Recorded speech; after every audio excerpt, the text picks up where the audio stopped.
reasons I love this job is I think agriculture in this place, in this city, is probably the least partisan issue that anyone can talk about. And I think Thursday, 4 former Secretaries of Agriculture spoke in support of passage of the United States, Mexico, Canada Agreement, or USMCA.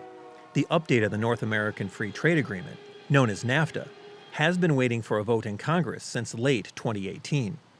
John Block, Dan Glickman, and Tom Vilsack joined current Secretary of Agriculture Sonny Perdue to endorse the new trade pact.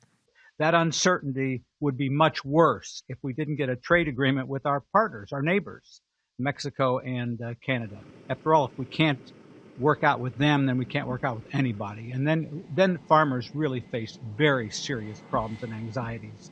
30% of what's grown, raised, harvested this year and every year from Americans, farmers, ranchers, and producers ultimately ends up in an export market. Not only does it help support farm income, but it also helps to support a number of good-paying jobs.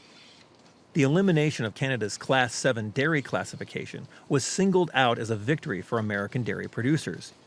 The U.S. had charged that the Class 7 classification had kept American dairy protein and powdered milk solids out of the Canadian market, depressing the global price for those products. So for U.S. dairy, we know from the ITC report that this is about $300 million of additional business opportunity that can be created through the ratification and implementation of USMCA. 7 former secretaries signed a letter in support of passage of the USMCA, representing the last 6 presidential administrations, and from both sides of the political aisle. The secretaries argued that the USMCA is an improvement over NAFTA, and passage would give momentum to negotiators working on other pending trade agreements.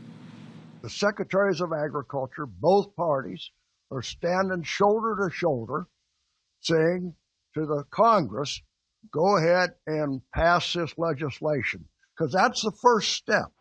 That's the first step. Get that done. From Market to Market, I'm Peter Tubbs.